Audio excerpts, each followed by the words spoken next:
That caught me off guard. Okay. Y'all stay rolling. Back with another episode. Say what? We back with another episode. I don't think they heard you. I said we back with another. Is this thing on? Tested 1, 2. Yes, sir. We back with another episode of the Carolina Wave Podcast. Y'all already know I'm your host, Electric. Yeah, and that's your man Jay Hines. Hey, it's your boy Wilkes. And this is the Carolina Wave Podcast. Don't ride the wave, be the wave. Why don't you tell them what started this whole journey?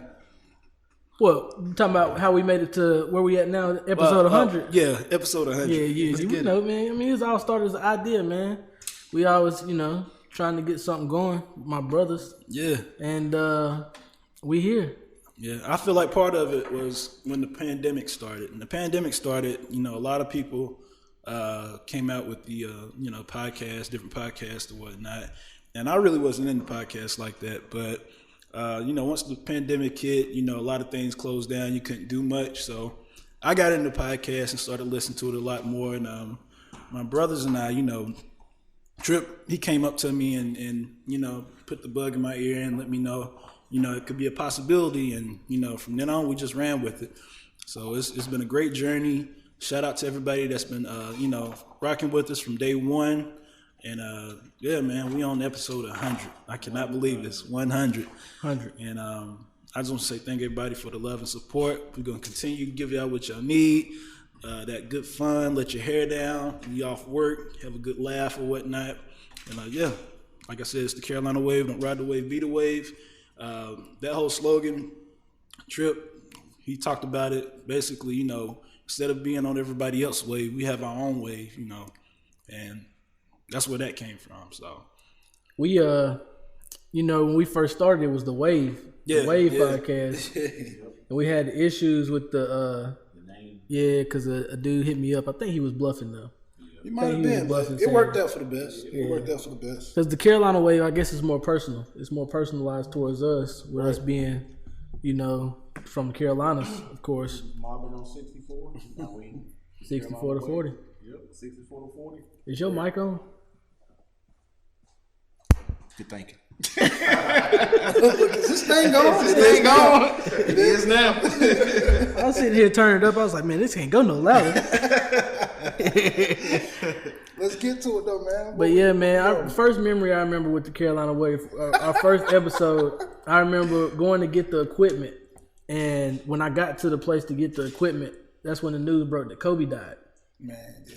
Oh, yeah. In the helicopter. But I don't even think we talked about that on the first episode. I probably would have cried, man. Kobe's my favorite all-time athlete, period, for over football, anything, bro. Like, I got a big respect for Kobe. Like, when he first got drafted to the Hornets, I mean, I'm not no Hornets fan. Anybody know me, they know I'm a Lakers fan. Yeah. So I was like, whatever, And then they said, well, he's getting traded, he's going to be traded to the Lakers. I'm like, who is this nigga?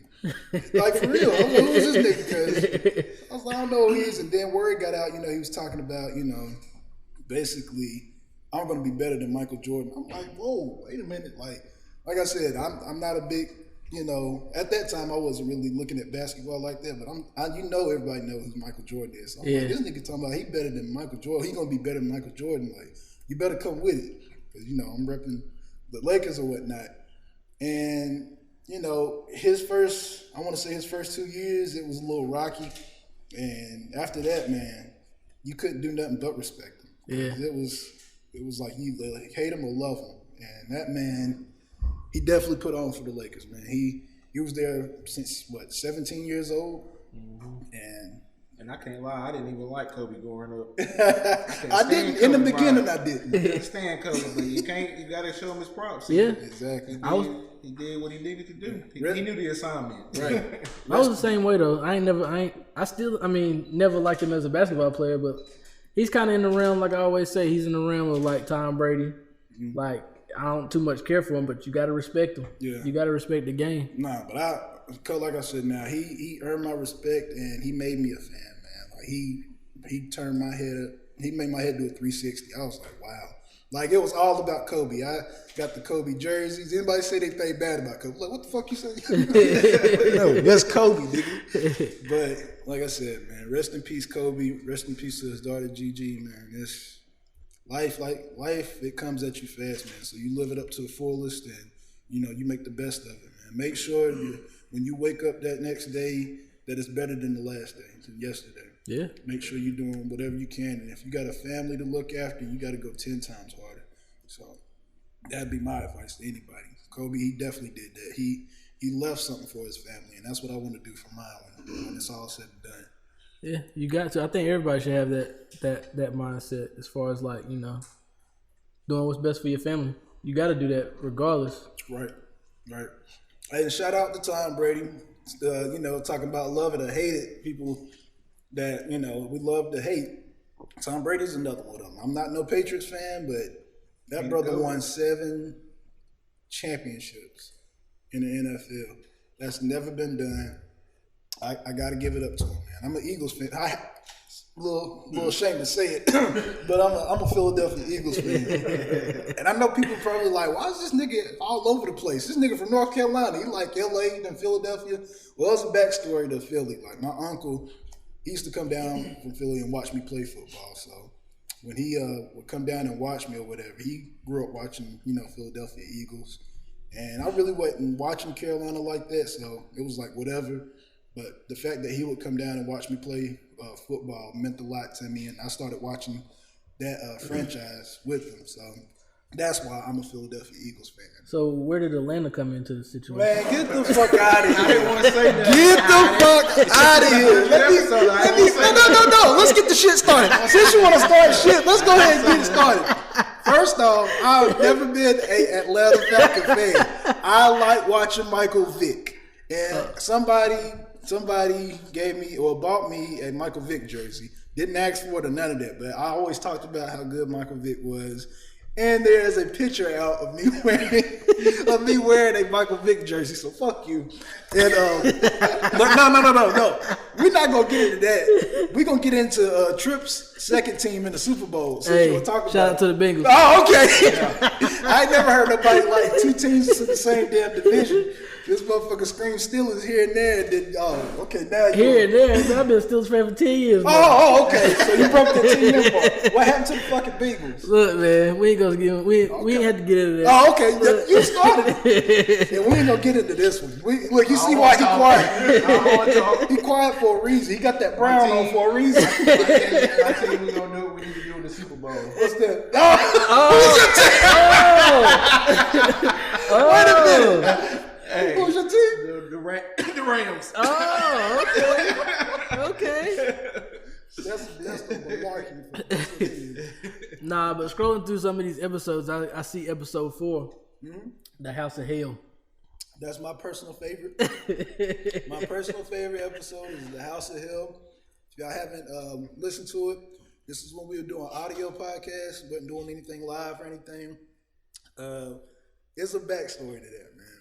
And shout out to we ain't gotta say no names. No, I'm gonna say it. We ain't gotta say no names. I can say it. Shout out to Ledbetter. That's all I'm gonna say. Okay. All right, I ain't gonna say no names. They don't want me to say no names, but shout out to her. If she ever watches this, hey, just want to let everybody know you don't know tough love until you went to that damn house, because that house was hot as hell as a kid growing up. Man, it was a lot. It was a lot. I'm gonna just say it was a lot, but I ain't gonna go into detail of it. Just go to our audio podcast and look up House of Hell, and it'll tell you everything you need to know about that episode. But that was one of my personal favorites. Another personal favorite was when we were talking about Thanksgiving. We had O. Smith on there. That was a good shout out to O. Smith. Yeah, shout out to O. Smith, man. That was one of my personal favorites. We had a good time on that one. Shout out to everybody that's been on the episode. Yeah, man. Shout out to O. Smith. Shout out to Fee. Shout out to Tyreek. Black Zartai. Yeah. Shout out to him, man. Shout out to Beezy. Who? Beezy. Yeah, Beezy. Yeah, of course. Beezy and Fee. What's the lady's name? Recent with the toys. Tyler. Oh yeah, Tyler Holmes. Yes, Tyler Holmes. Big shout out to her, man. We had a great time. She sells sex toys and also feminine products and men products. So y'all make sure y'all check her out. But last and definitely not least, shout out to our brother that's supposed to be here, but he had some car trouble. shout out to our brother Reggie Ledbetter. He's supposed to be here. He's one of the members on this show. He couldn't make it today because he had a little car trouble. But hey, big shout out to him, bro. He's part of this whole thing. He was on I think we brought him in on episode 11. Yeah. And shout out to Two Stroke. Yeah. Two Stroke. Shout out Two Stroke. Flyboy Sin. Yes, sir. Yeah. Pastor, what's Pastor name? Rich. Pastor Steve. Pastor Steve. Oh, Pastor. I thought it was Pastor Sugar Steve. Daddy. Sugar Daddy, Pastor Steve. You can't be a sugar daddy and the pastor. Hold on. Shit. Nowadays you Hey, can. he's saved, he's saved, but he's struggling. Yeah, I be damn. Nowadays you can, boy. Look, I didn't want to get into that. That's beyond me. But yeah, man, we had a lot of good episodes. Just scrolling through, I see a lot of them on here, man. We had a lot of. We got to shout out Impa Kasanga now too. We had him on. UFC fighter. Yeah, man. Yeah, Definitely got to give a shout out to our cameraman. He was on the episode, Trigger 5, aka 5K Legacy. If y'all hear the camera snapping in the background, that's him. Yeah. Oh, we got to say the brand shout out 5K. Yeah. Yes, sir. Yes, sir. And yeah. But it's a lot of episodes on here.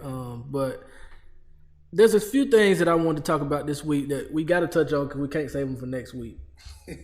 First thing I want to talk about is this Brian Flores situation with the that's going down the former Miami Dolphins coach. Yeah. But that situation, I just feel like is crazy. Like, they came up with the Rooney Rule, like, which basically says that they got a mandate, or each team is mandatory for them to interview a minority coach or a black coach. Mm-hmm. And supposedly he came into a situation where he had an interview with, was it the Giants? Yeah, the Giants. And they already had the coach. The coaching job was filled, but they interviewed him after they filled the job just to basically abide by the Rooney Rule. Yeah. But and I'm not, like I said, not to cut you off. No, you good.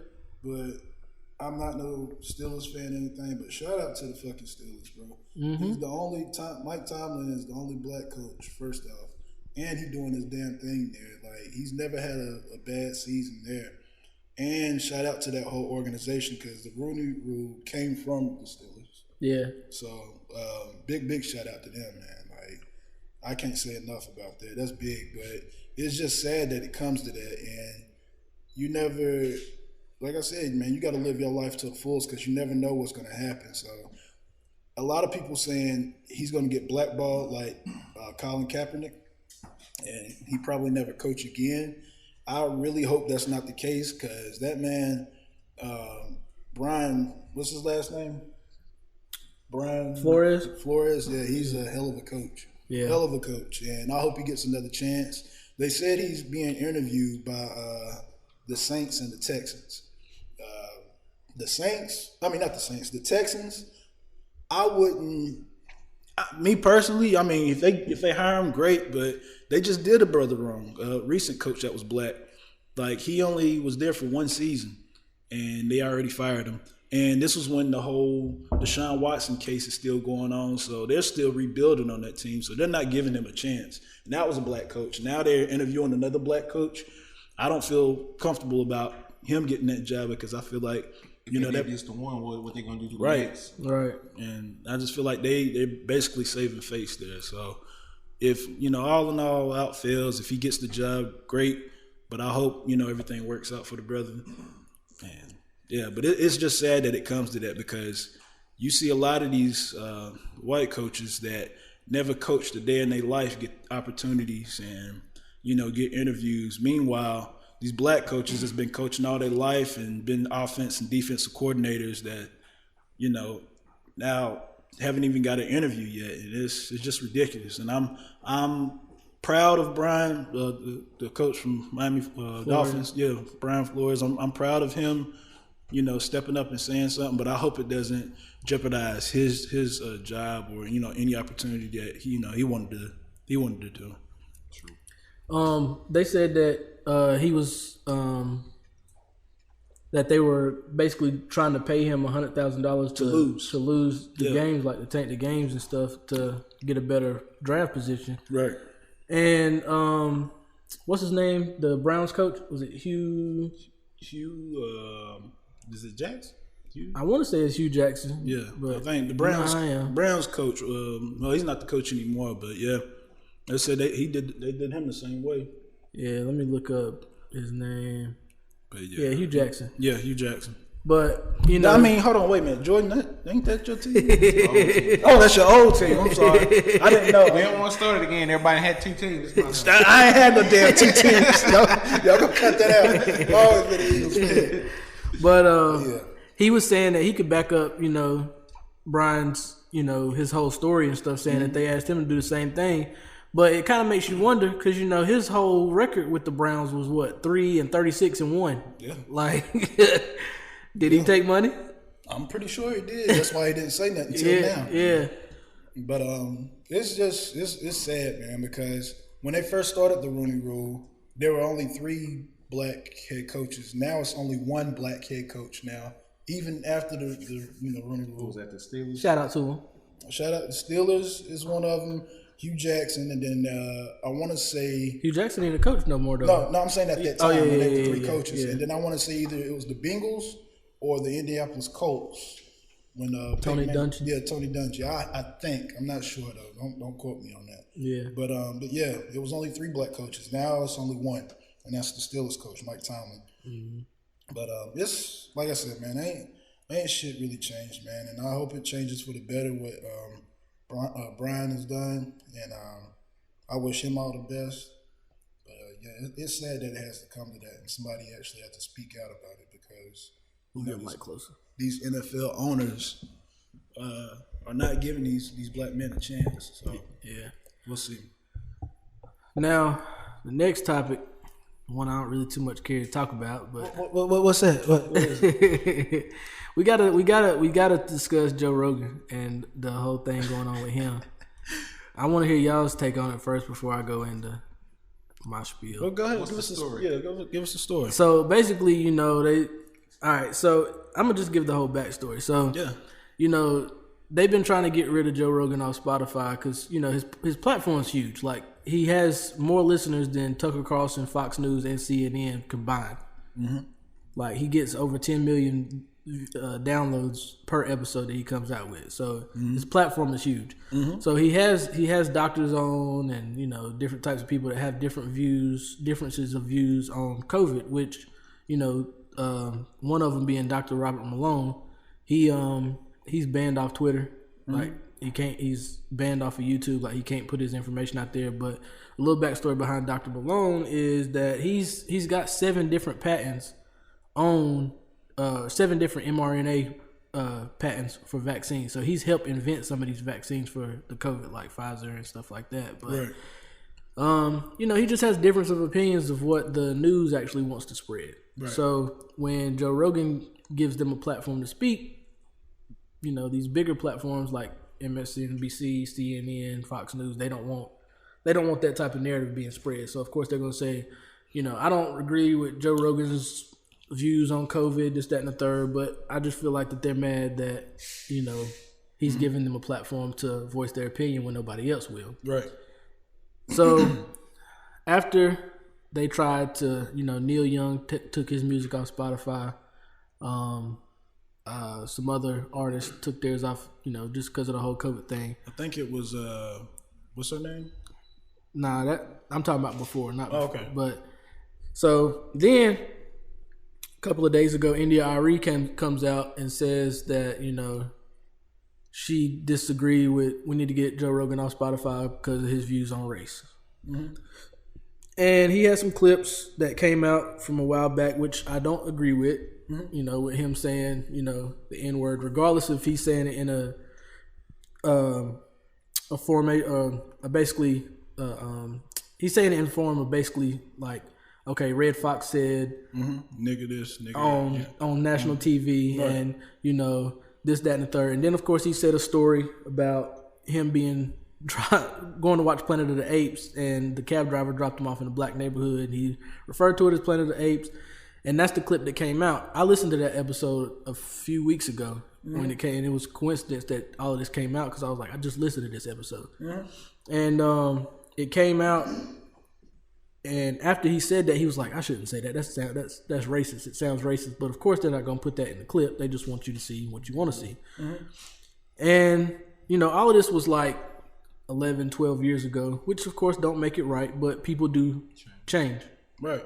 When you take accountability for things that you say, it leaves you room to grow. Right. They did the same thing with Kevin Hart back in the day. Mm-hmm. He, 10, 11 years ago, when his special came out, and he was saying if his son came home and was like, no, that's gay, blah, blah, blah. About the baby doll and stuff, yeah. Dave Chappelle, the baby a couple of months ago. Mm-hmm. Whoopi Goldberg, where she just said the stuff about the Holocaust the other day. Mm-hmm. I mean, once you get to a certain level on your platform, they're going to dig up and find what they want you to deplatform. That would be like a prime example of cancel culture. Yeah, which that's what I don't agree with. Mm-hmm. I don't agree with him, his issue or him, his comments on race and him saying the N-word and stuff like that. Like, it don't bother me because he didn't say it in a derogatory manner, but him saying it made me kind of cringe up, like, you shouldn't say that, like, Mm-hmm. But at the same time, I just don't agree with cancel culture. Like, if y'all don't agree with his platform, and I mean, regardless if they take him off Spotify, he's gonna put his podcast up somewhere else, and it's gonna do numbers regardless. Mm-hmm. He's got a cult following, right? But I just feel like the biggest issue is just them trying to deplatform him because of the whole COVID situation with the people that he has on his podcast and their views on COVID, right? And he has people on that he argued with. They give their views. He argues with them. He gives his views. They argue with him. Like, it goes both ways. All it is a discussion. Right. But let me just say this though. Yeah, go ahead. With India, the whole situation with India Arie though, she was talking about that, but she was also talking about these platforms with music getting penny on the dollar, and he's getting over 100 million. As far as like with money and whatnot, and mm-hmm. she's saying that's unfair because, they're putting out music. Meanwhile, even though it was 11, 12 years ago, and he might not be, saying nigga in, the disrespectful way now, but then he did say it, and people still do get canceled with the whole cancel culture. I don't agree with the whole cancel culture either, but for him to say that and nothing happened to him, she's saying that's unfair. And she also saying it's unfair that, people pushing out music and stuff and they're getting pretty much penny on a dollar with, Spotify. Meanwhile, this man is getting buku kind of money and he's saying all this negative stuff, and nothing's happened to him. So she's saying it's unfair basically, mm-hmm. and something needs to be done about it. And nothing happened when they called him out on it, so she got out. She got off Spotify. She took her music off Spotify, mm-hmm. and to a certain point, bro, I agree with it because it's like this. Cancel culture, I don't agree with it, but they have canceled people, and some people have not came back from that. Mm-hmm. The whole woman with Harry Potter that wrote the Harry Potter books, they canceled her. Mm-hmm. She ain't came back. Very talented woman that wrote books. So what makes this man any different than what, he's saying, he a black cab driver dropped him off and, it was in a black neighborhood and he talking about Planet of the Apes. That's offensive. Yeah. And he should, and it don't matter if it was 10, 11 years ago, the man should have been punished for that at that time and now because they're still canceling people for some shit that was 8, 9, 10 years ago. So what makes him so different? I feel like the cancellation comes from your fans. Like, people that follow you. Like, if we can go, like, when they tried to cancel Dave Chappelle, like, the black community was like, nah, we're not canceling Dave Chappelle. Mm-hmm. Like, we still gonna let him do, like, this, that, and the third. Like, what he said might have been offensive to a group of people. Mm-hmm. And they may feel the same way as far as, like, he should be canceled because of this. He shouldn't come back because of this. But, mm-hmm. Dave Chappelle's following is so big, even if they do cancel him, he gonna put his stuff somewhere else. He's still gonna have that fan base. Right. Now, as far as like the Spotify and the music thing, I feel like with them getting paid and her, equating that to as far as like, okay, these artists out here getting paid pennies on the dollar and stuff like that. Mm-hmm. That's not Joe Rogan's fault. That's Spotify's fault. No, I feel like she was saying that as an example. Like, okay, we're getting paid this much, but y'all paying this man. We're here. But this man is here, and he's saying nigga this, nigga that, and that whole thing you was talking about, he said 10 years ago. And she's saying it's not fair. And something needs to be done about it, and that's where I agree. Well, they've removed, like, I think the last time I checked, I think earlier today or yesterday, they already removed like 113 of his episodes off of Spotify. That's still. I mean, I'm just saying. I Like, feel you, but it's just for me. I see where she's coming from. I mean, I get where I see where she's coming from, but that as far as like the payment thing, I feel like that should be an issue that she needs to take up with Spotify. Y'all need to pay these artists more, and I agree with that too. Don't drag nobody else's name down just because they at a certain level. Right. I mean, I feel that, and like I said, the whole disrespect for the race thing. Okay. Like, I can't, I can't say that he should be forgiven for that because we can't tell people how to react. Right. We could come in here, somebody could walk in here now and slap you. You might look at them and just be like, "Man, what's wrong with you?" And this, that, and the third, blah blah. No, it ain't no okay, talking. all right, look, Ain't no all right, talking. look. Somebody can come in here and slap me, and I'd be like, "I don't know what's going on with you, but God bless you." I'm, this, that, and the third. I'm just hypothetically speaking. You ain't gonna do that, Trip. But I'm just look, hypothetically speaking, but they might come in here and do something to you. It'll be a whole totally different story. I just feel like as far as reaction, everybody's reaction is gonna be different. I agree. But I mean, with the whole situation, like I said, I don't agree with it. I just feel like he's put out 2 apologies already for the thing. That means he's taking accountability for what he said, what he's done. They've removed episodes off of the thing that might come off a certain type of way. But from this point on, once you take accountability, that just leaves you room to grow. Yeah. What he does from here on out is gonna affect how he's perceived and how he's received in the media. Right. I don't think we should necessarily be like, nope, done with him, fuck you, blah blah blah, this, that, and the third. Now, as far as Spotify, if they aren't paying their artists a certain amount of money and this, that, and the third, that should be an issue we need to take up with Spotify. Right. We've had the issue with Joe Rogan. Y'all need to construct your contracts with Spotify differently. If you want my music, I need this amount of money, and you can get whatever the streams do after that. You can have all of that. Right. Because that's basically what he's done. Right. He's licensed his podcast to Spotify. You can only listen to it on Spotify. They paid him a big chunk of money. They might have made way more money than what they paid him. Right. From the streams. I mean, 10 million downloads per episode. like how many episodes he got? He's almost 1,800 right now, or something like that. But yeah, I'm just saying, this ain't nothing against him. I'm just saying, yeah, I mean, with everything that's going on with the whole cancel culture, and they still cancel motherfuckers that's been saying this shit that was 10 years ago, and they still dig up stuff that long ago, and for instance, Bill Cosby. Yeah, they brought up some shit. Bill Cosby, it's crazy. But this man, he did some time in jail. I mean, he did get out, but he did some time. Right. I just feel like taking a couple of episodes from Joe Rogan, it didn't hit hard enough. But for anybody else, I mean, he's already gained the money from those streams, I'm pretty sure. So with them taking our previous episodes, that's not really hurting him. I feel like if you really want to do something or brandish his name, then stop him from putting up current podcasts. Or just if you don't support him, just stop listening to his stuff. I feel like that you can say that with anybody though. You can say that about Kevin Hart but that's what they do. But you feel that way about what Kevin Hart said about not you, but people, the cancel culture. Yeah. If you feel that way about them, basically him saying that that's gay, or if your son has a baby doll or play with Barbies and stuff, that's gay. Yeah, kitchen set, then that's gay. If that offends you, just don't listen to him or don't watch any of his stand-ups. That's how I feel. And you should just leave it at that. Right. But that's not what it is. And this is what I'm saying. Since it's not like that and people still get canceled from, shit that they done in the past, I feel like his punishment should have been a little bit more harsh. But from who though? The whole cancel culture, who is the cancel culture? That's what I'm saying. Right. So that's just how I feel about it. But at the end of the day, you learn from your mistakes and you grow from it and you keep it moving after that.